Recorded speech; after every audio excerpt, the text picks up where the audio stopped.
Bismillahirrahmanirrahim. Assalamualaikum warahmatullahi wabarakatuh. Perkenalkan, nama saya Hafiz Salman Rizkiawan dari kelas IF24B. Saya akan menjelaskan tentang DFS, struktur data. Pengertian DFS. DFS adalah algoritma pencarian atau penelusuran graf yang menjelajahi mode simpul sedalam mungkin sebelum kembali backtrack untuk menjelajahi cabang lainnya. DFS bisa digunakan pada satu, graf tidak berarah maupun graf berarah. Yang kedua, graf berstruktur pohon. Yang ketiga, representasi list maupun matriks. Kita lanjut, apa aja sih kegunaan DFS? Satu, menelusuri semua mode dalam DFS digunakan untuk mengunjungi semua simpul node yang bisa dicapai dari simpul awal. Yang kedua, menemukan komponen yang terhubung untuk mengetahui kelompok simpul mana saja yang saling terhubung dalam graf.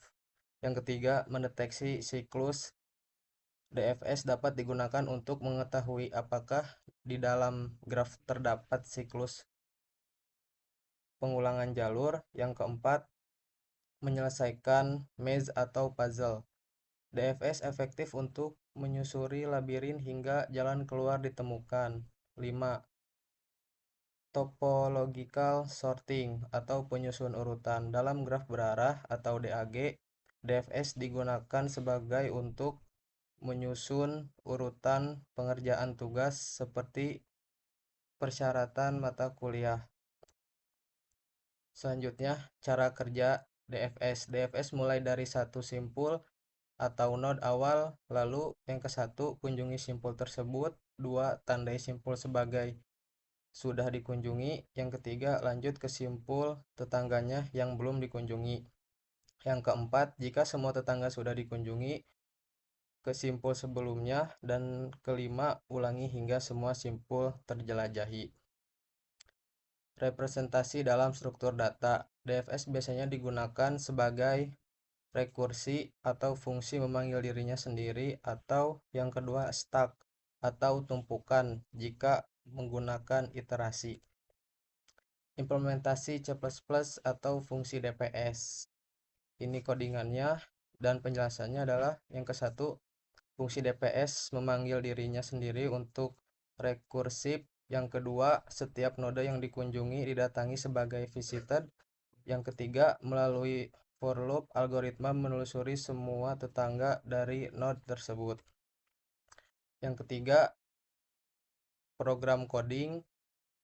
Yang selanjutnya, hasil output, penjelasan program. Yang ke satu, program memulai DFS dari node 0. Yang kedua, node 0 terhubung ke 1 dan 2, lalu masuk ke 1. Yang ketiga, node 1 terhubung ke 0, sudah dikunjungi, dan yang ketiga masuk ke nomor 3. Yang keempat, node 3 hanya terhubung ke 1 atau sudah dikunjungi kembali. Yang kelima, ke node 0.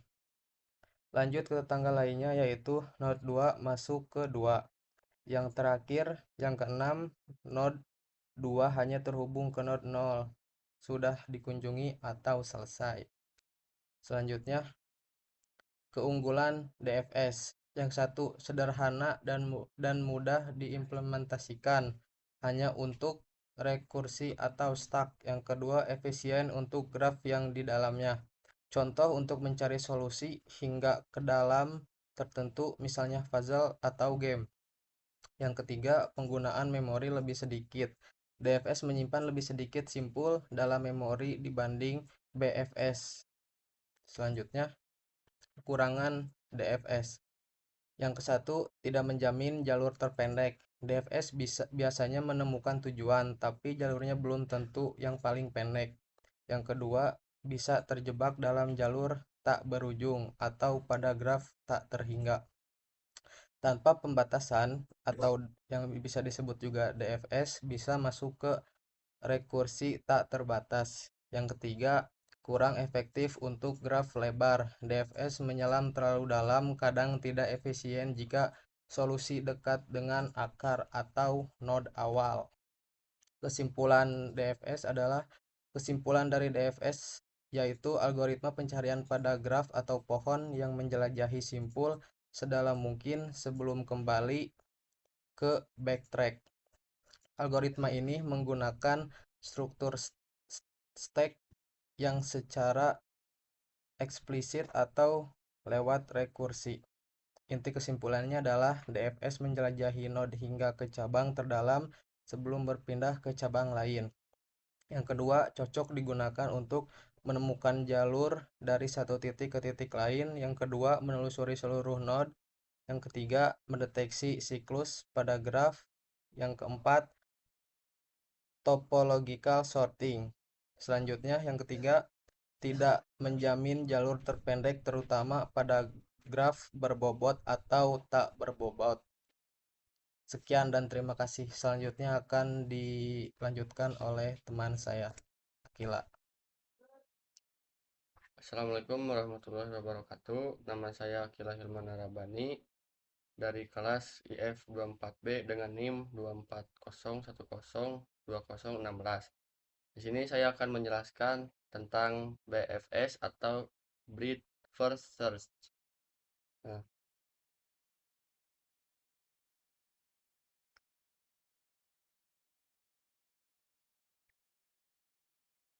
Nah, yang pertama ada pengertian BFS. Breadth First Search adalah algoritma penelusuran graf atau pohon. BFS menggunakan pendekatan berdasarkan level lebar dengan bantuan struktur data QW. BFS efektif dalam mencari jalur terpendek pada graf tak berbobot. Lalu selanjutnya, cara kerja BFS. Nah, di sini cara kerja BFS itu menelusuri simpul node dalam graf berdasarkan level mulai dari simpul awal. Yang pertama pilih simpul awal, misalnya node A, lalu masukkan simpul tersebut ke dalam QW atau antrian. Nah, yang selanjutnya buat daftar sheet simpul yang sudah dikunjungi. Nah, yang selanjutnya itu selama QW tidak kosong, ambil QW simpul dari depan QW. Kunjungi simpul tersebut. Nah, selanjutnya masukkan semua tetangga yang belum dikunjungi ke dalam QW. Tandai semua simpul yang dimasukkan sebagai yang sudah dikunjungi. Lalu selanjutnya class graph. Nah, di sini membuat class graph untuk menyimpan mengelola struktur data class graph. Nah, yang pertama variabel V adalah jumlah struktur simple vertex. Yang kedua adds adalah array dari list yang menyimpan koneksi atau tetangga dari setiap simpul adjacency list. Nah, kode ini adalah bagian awal dari implementasi traversal BFS pada graf berarah di mana simpul-simpul dijelajahi mulai dari simpul awal dan diperluas ke semua tetangga terdekat sebelum pindah ke simpul yang lebih jauh. Yang selanjutnya ada implementasi fungsi BFS kode program C++. Nah, membuat graf, membangun koneksi antar simpul, menampilkan isi graf, melakukan penelusuran BFS dari noda. Berikut contoh dari program C++ tersebut. Nah, yang selanjutnya adalah hasil dari coding program. Nah, yang di sebelah kiri ini adalah codingannya. Nah, yang di sebelah kanannya adalah output dari hasil yang codingan tersebut. Nah, yang selanjutnya adalah keunggulan BFS. Nah, keunggulan BFS tersebut yaitu menemukan jalur terpendek yaitu shortest path. Nah, yang pertama BFS dijamin menemukan jalur terpendek dari simpul awal ke simpul tujuan pada graf tak berbobot.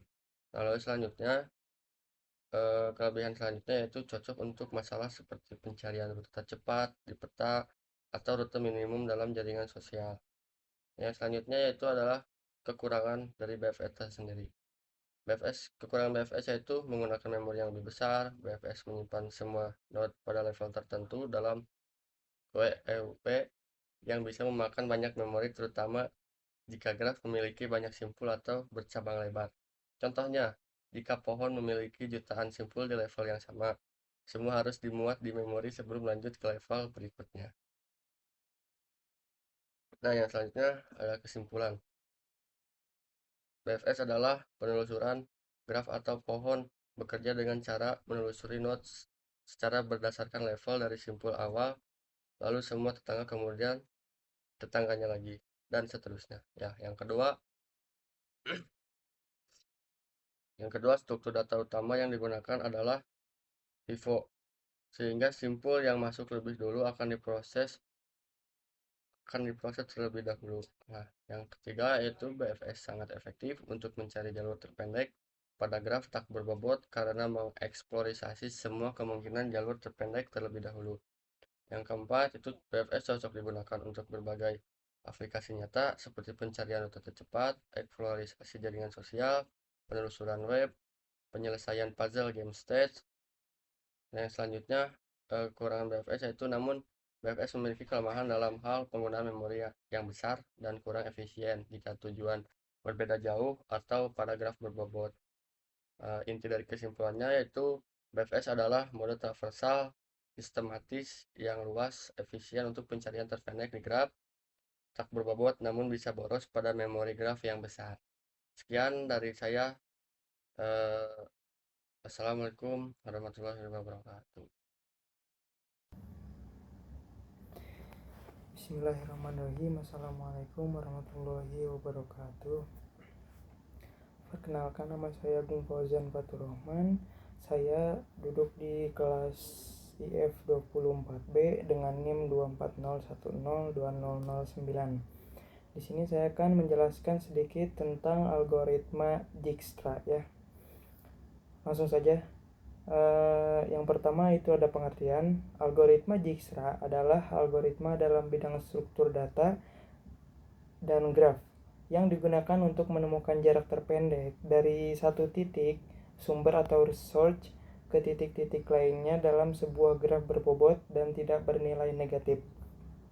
Dijkstra termasuk dalam kategori greedy algorithm karena selalu memilih jalur dengan bobot terkecil pada setiap langkahnya. Lalu yang selanjutnya ada kegunaan. Algoritma ini banyak digunakan dalam sistem navigasi atau dalam GPS ya, atau Google Map. Lalu ada penjadwalan rute, jasa ekspedisi atau logistik. Lalu selanjutnya ada sistem jaringan atau bisa disebut routing data. Lalu selanjutnya ada simulasi graf game AI pathfinding. Lalu selanjutnya ada syarat penggunaan.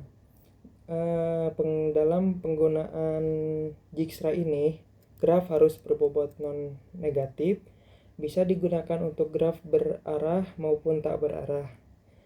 Lalu cocok untuk graf sparse, graf yang jarang terhubung. Lalu yang keempat yaitu ada cara kerja atau langkah-langkahnya. Misalkan kita ingin mencari jarak terpendek dari node A ke semua simpul lain. Langkah-langkah yang pertama harus kita lakukan yaitu inisialisasi node. Inisialisasi semua node dengan jarak tak hingga atau tak berujung kecuali node awal source yang diberi jarak 0. Lalu ada tanda belum dikunjungi. Tandai semua node sebagai belum dikunjungi. Lalu langkah selanjutnya ada pilih node terkecil. Pilih node dengan jarak terkecil yang belum dikunjungi oleh node manapun. Lalu langkah selanjutnya ada perbarui jarak. Perbarui jarak ke tetangga-tetangga node tersebut jika jalur lewat node ini lebih pendek. Lalu langkah selanjutnya ada tandai telah dikunjungi. Tandai node sebagai telah dikunjungi oleh node lainnya. Lalu yang langkah terakhir itu ulangi. Ulangi langkah 3-5, semua node dikunjungi atau jarak minimum tidak bisa diperbarui lagi. Lalu di sini ada contoh sederhana ya graf berbobot. A memberikan cabang ke 1 dan 4, 1 memberikan cabang ke B, lalu 4 memberikan cabang C. Lalu B memberikan cabang kedua, C juga memberikan cabang 1. Dan yang terakhir yaitu ada 2 dan 1 ini memberikan cabang ke D. Ya, ini graf berbobot seperti ini. Lalu di sini ada dari node A.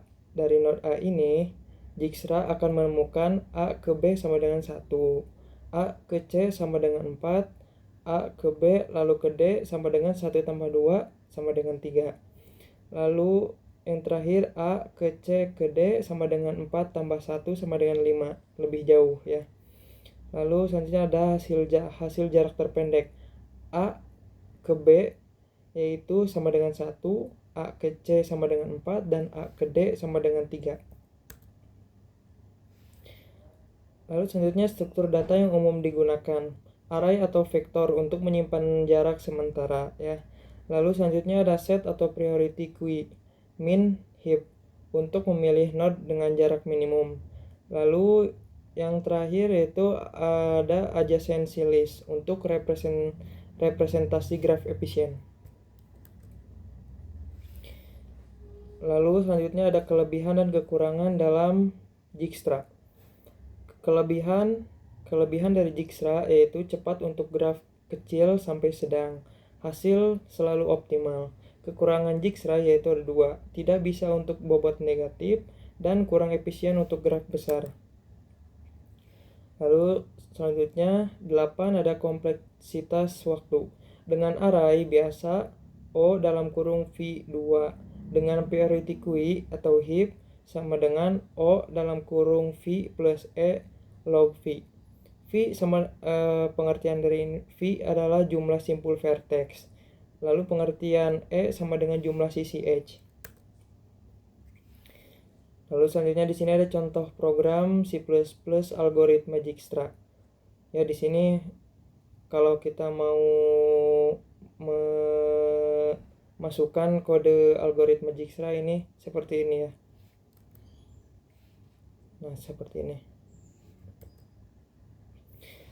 Lalu selanjutnya ada output. Berikut adalah hasil program dari algoritma Dijkstra. Ini di sini ada codingannya dari sebelumnya yang ini. Nih dari semuanya ini ya. Lalu di sini ada hasilnya, hasil output dari algoritma Dijkstra. Ini ya. Masukkan simpul awal 0 sampai 4. Saya memasukkan 3. Jadi jarak terpendek dari simpul 3 ke simpul lain yaitu simpul 0 sama dengan 7. Lalu simpul 1 sama dengan 5, simpul 2 sama dengan 4, simpul 3 sama dengan 0, dan simpul 4 sama dengan 1. Di sini ada penjelasan hasil program ini di atas ya, hasil dari output ini. Simpul awal start node sama dengan 3. Saya memasukkan 3 tadi di program tersebut. Lalu program menghitung jarak terpendek dari simpul 3 ke semua simpul lainnya pada graf yang berbobot. Lalu interpretasi, jarak terpendek dari simpul 3 ke 4 adalah 1 atau langsung terhubung ya. Lalu jalur dari 3 ke 2 melalui simpul 4 yaitu 1 plus 3 sama dengan 4. Lalu selanjutnya ada jalur dari 3 ke 1 bisa melalui simpul 2 yaitu 4 tambah 1 sama dengan 5. Lalu yang terakhir ada jalur dari 3 ke 0 bisa lewat 1 atau bisa lewat juga 2. Total jaraknya 7. Sekian dari saya, apa yang saya sampaikan semoga bermanfaat bagi kalian semua. Terima kasih yang sudah menonton. Akhir kata, wassalamualaikum warahmatullahi wabarakatuh.